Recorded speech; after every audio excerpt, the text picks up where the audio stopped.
And they just did not get the snap away in time.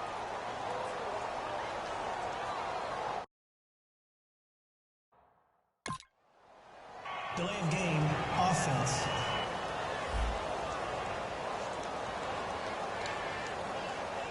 Still second down. So now 11 yards to go for this offensive unit. It's second down.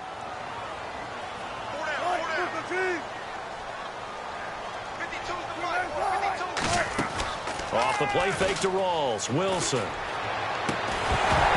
And incomplete there. A nice hit. Jars the ball free and brings up third down.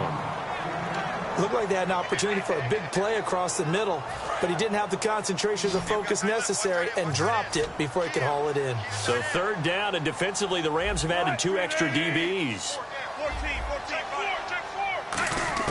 On third down, Wilson. And incomplete. He had nowhere to throw, so he just tossed it away. But that brings up fourth. Not too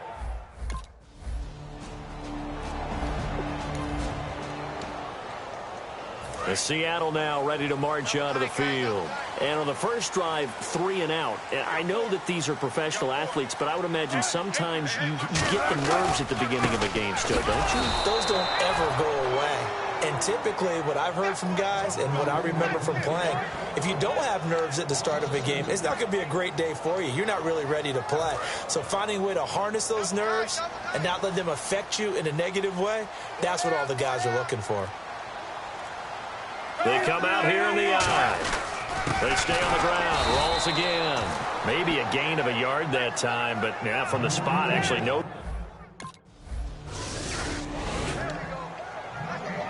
The Seahawks offense now, they get ready to come back onto the field. And 3 and out on the last drive. No points on the scoreboard. A little soul-searching now? I would say so, and they need to help out their defense a little bit. They've had to be on the field a lot more than normal, put them in some tough spots. But what's the old adage? When you get another chance, it gives you a better chance to do it right. So 2nd and 10 here. Well, partner, I guess that answers the question about whether they're going to sit on it or not. It does. Now we'll see if they try that again. Yeah, I think what we find on plays like that, when you take that shot, if you're unsuccessful, then you go way more conservative to finish the half, you know? I think that's the way they'll go. It's always tough for the guys throwing the football when they think they've got a completion and the ball's almost there, and then someone sneaks a hand or two in and bats it away. So here we go now. An extra defensive back in there on 3rd and 10. He's going to float this one deep right side. That's caught at the 25. And all the way in. Touchdown, Seattle. A big play there with touchdown number 27. That ties Priest Holmes for the 3rd most in a single year. And the Seahawks have taken a first-quarter lead. It took them a while to get their speedster involved.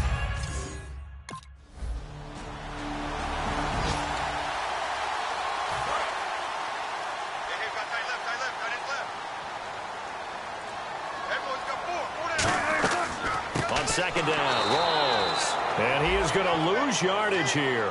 It'll be a loss of 1, and that's going to lead to a 3rd down.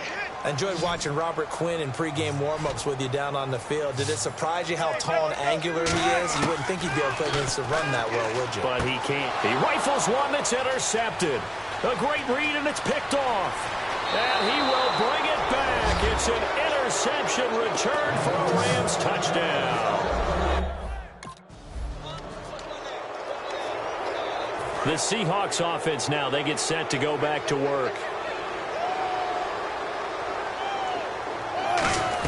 They start on the ground with Rawls. And not a whole lot doing there as he'll get it up to about the 28-yard line. Give him 3 on first down. It'll set up a 2nd and 7. And this should be the final play before the quarter ends.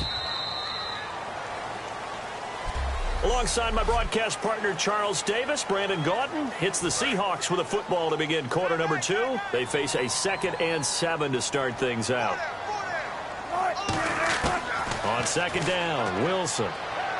Complete outright to Kurz. And he's able to take this one up to the 35-yard line. 7 yards on.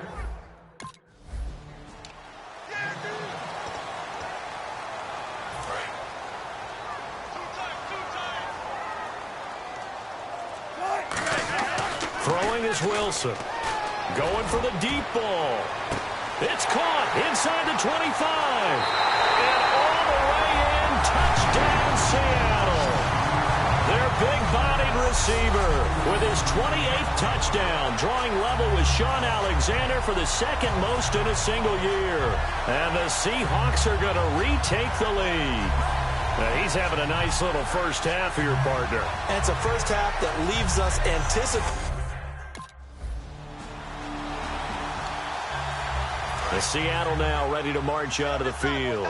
And that recipe on their last drive that resulted in a touchdown looks pretty good, so they'll be hoping to do that once more.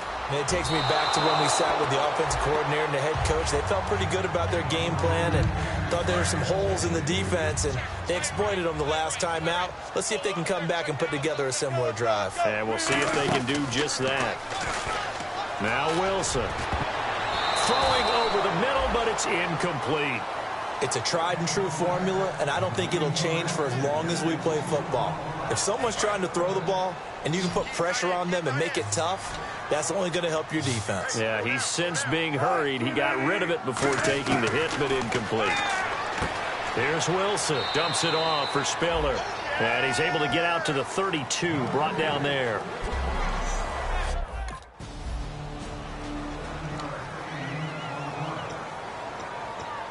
Seattle now ready to march out of the field.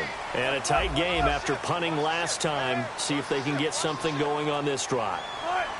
As they head to the field now, with the game this close, you've got to feel there's a sense of urgency for them going on offense right now.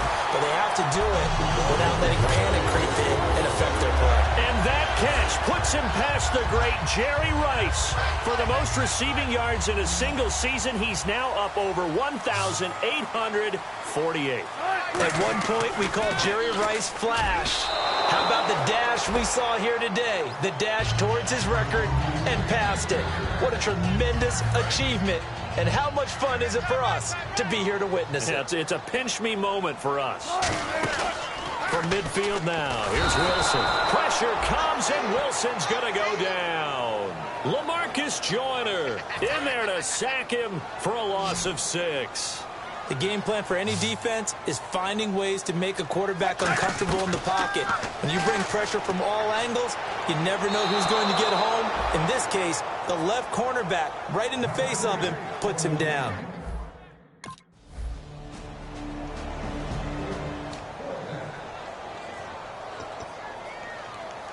The Seattle now ready to march out of the field. They've got the lead. Last time had to punt it, though. What's the key to this drive? I think it's leverage. Leverage. Big guys up front. You know the motivational speech on the sideline is, guys, give us an opportunity. Protect the passer, create space for our runners, and let's go ahead and get these guys. Low man wins. Let's go do it on this drive. We'll watch that leverage on this drive. They'll come out in the pistol.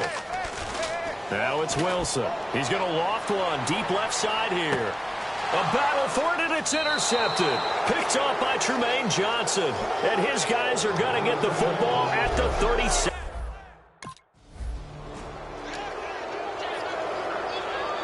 Seattle now ready to march out of the field. And following the interception, just any interception, are you a little bit more cautious when you start that next drive, or no, you just throw that out the window? I think you are. I don't think that there's any way you can run back out there and go, totally didn't affect me. Let's just go ahead and be loose with the football again. You're going to take care of it, but you have to be careful about being too cautious because now you can't run any offense at all. Still want to attack. We'll see how they attack him here. On second down, here's Wilson. Going down the middle, and it's complete. A good pickup there of 20 yards. They were ready for what the defense was showing. They had prepared for that look, recognized it, went straight to the air, got the first. Well done. Love the recognition because you can prepare for everything. You can watch the tape and put together your game plan, but you still have to understand what they're doing in terms of what they're showing and be able to adjust accordingly, and they did exactly that. Well, if you do read man coverage, Brandon, the drag route's a pretty good one to run against it because you're running away from people on it. And that one will fall incomplete. Clock here now just under 30 seconds to go in this first half. Everything about that play tells you about today's NFL offenses and what they're asking out of running backs. You can't just be a guy who can run the football. You have to be able to catch it as well. And Wilson's going to be intercepted a third time. Picked off by Trumaine Johnson. And he will bring it back. It's an interception return for a Rams touchdown.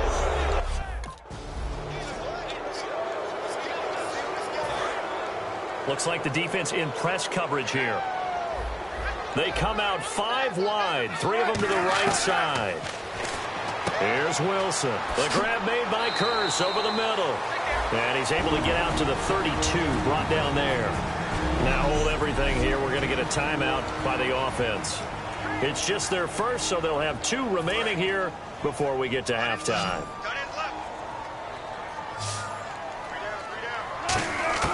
On second down, Wilson. Baldwin with it over the middle. And he'll be brought down shy of the 40 at the 38-yard line. Now whistles come in. We're going to get a timeout here by the offense. So as they take it over, we step aside. Final play of the half. It's Wilson.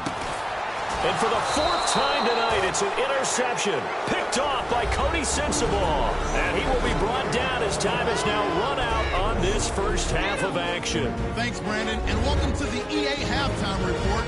I'm Larry Ridley. Let's take a look back at the first half. The Seahawks secondary has done a good job to slow down the passing game so far. The Rams had a lot of success throwing the football last week, but the same throwing lanes haven't been there. All right, let's take a look at some of the highlights from the first half. 3rd down from the 25. The pass is completed into tight coverage, and he's going to go 75 yards for the score.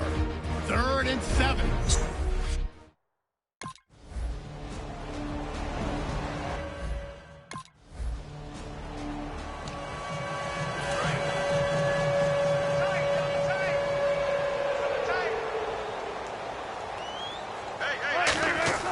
Back to the air, Wilson after the pick 6. And Graham's got it over the middle. Now after the completion, we're going to get a timeout, an injured player. While the trainers take a look, we'll step aside.